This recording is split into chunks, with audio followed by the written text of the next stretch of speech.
Attorney Severo Brillantes from Polytechnic University of the Philippines, Professor of Philosophy and Education Lawyer.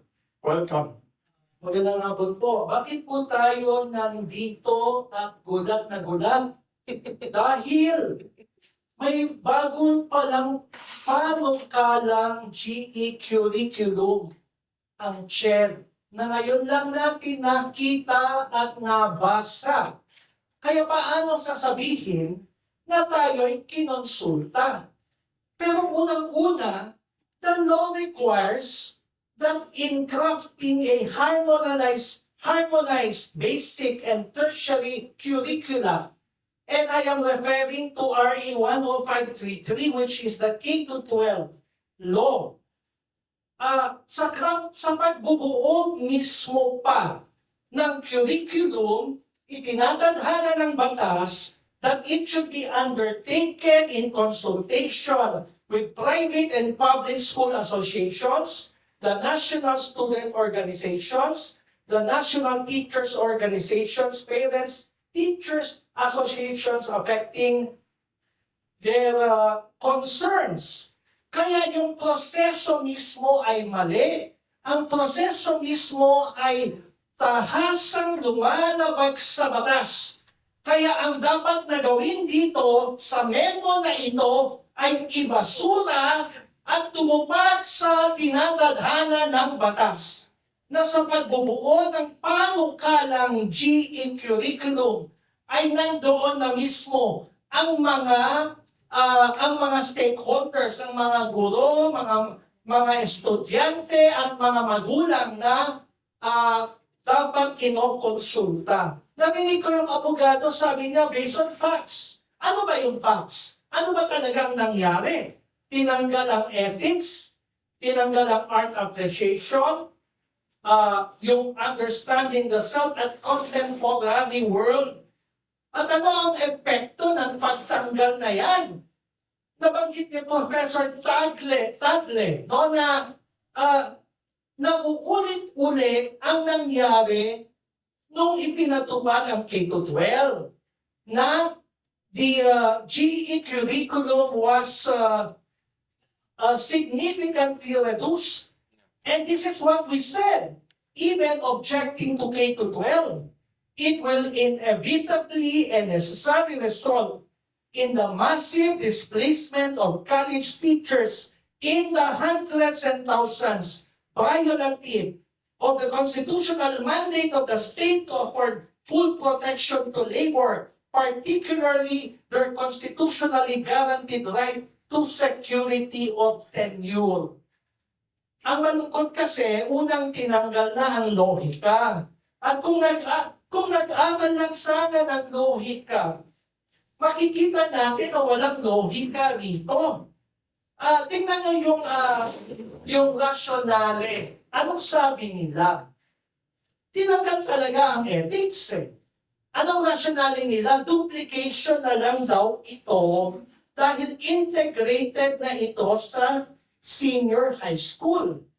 And this was being mentioned last year, and many experts in the field debunked this claim na hindi totoo na there is a duplication and integrated na ito sa senior high school. I can speak of ethics which I teach, no? So ano ba itong hindi lang ito good manners and right conduct, hindi lang ito tinuturo sa akin ang social behavior, ang ethics. Sabi nga ni Dr. Antonio Contreras na sana, kasi requirement lang din ng batas, no? That in crafting minimum standards, it should be recommended by a panel of experts. Mukhang kulang yung panel of experts na kinonsulta nila. Because many practitioners, education practitioners which are experts in their field, like Dr. Antonio Contreras, debunk, and many organizations of professors and students have debunked the claim that this is just a duplication and this is already integrated in senior high school. Magbigay na ako ng konkretong halimbawa, no? Kasi ang tinuturo ng etika, moral reasoning, hindi lang social behavior. Tinuturo ng etika ang ilang mga pamantayan ng kabutihan upang tayo ay makapagsuri kung ano nga ba ang gawaing mabuti o masama. Konkretong halimbawa, at maraming kabataan ang madadala rito. Sabi ni Senador Go, hindi rin ninyo sinasang-alang na matanda na po si Tatay Digong, ang matanda na po frail fragile na sa totoo lang heartless si Tatay Digong.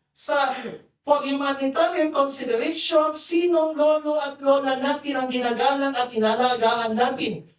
Yun naman po ang tinuturo ng kultura ng ating bansa. Ngayon, sa etika, tinuturo yung cultural relativism that there are acts that are inherent and objectively evil, even if in accord with a culture. Kaya, hindi tama na sabihin na duplication lang. Sabi nga ni Professor Contreras, college GA courses do not exist to repeat what was taught before. They exist to deepen, broaden, and elevate thinking. At ang isa pang premise nila ay yung findings daw ng EDCOM. At anong sinasabi ng EDCOM? Heavy daw yung general education, lacking in practical training. Kaya anong solusyon nila? Tanggalin, bawasan ang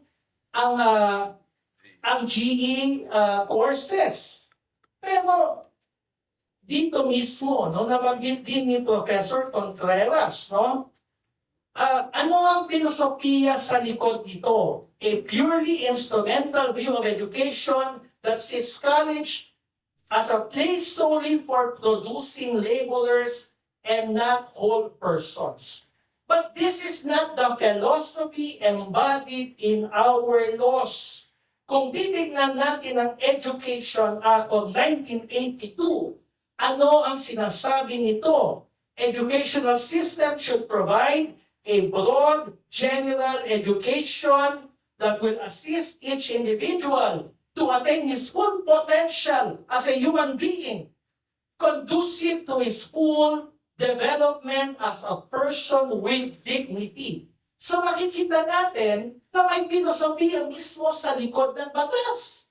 Hindi lang hubugin ang ating mga mag-aaral na maging mga magaling na manggagawa, kundi hubugin ang buo nilang pagkatao. Kaya nga, dito mismo, lumalabag na mismo sa batas. The CHED has no discretion to so dilute, emasculate, and deplete general education to the point of contravening the mandates of the law and the Constitution for the total development of the human person. Yung hinahanap natin filosofiya ay nasa batas mismo. Kaya nga, ang aking paninindigan, ito ay illegal. It is an executive usurpation of legislative power and consequently unconstitutional. Ang nakalulungkot, pinalabnaw ng CHED ang general education, pinapanukalan nito na hubugan lamang ang ating mga mamamayan para maging magaling na mga profesional at manggagawa, ngunit walang kamulatan at paninindigan. Kaya sila ay At anong magiging epekto nito? Sabi ko nga rito sa aking position statement o position na sinabmit ko sa CHED kahapon. Sadly, this is what is being done in the Philippines. significantly reduce general education subjects in college, which is a clear affront to the dignity of our students as human persons, so that we produce automatons who cannot think critically and utterly lack social commitment, and thus whose skills will just be at the service of the unjust and exploitative social order which has kept the majority of our people poor and powerless. Na tahasang lumalabag sa tadhana ng batas at ng konstitusyon. Kaya ito ay illegal, at kung magpupumilit, tayo naman will exhaust administrative remedies. Kakausapin natin ang chair. Pero kung ang chair ay hindi makinig sa atin, idudulog natin ito sa ating mga hukuman upang patunayan na itong memo order na ito ay hindi lang illegal, kundi labag sa ating konstitusyon. Maraming salamat po.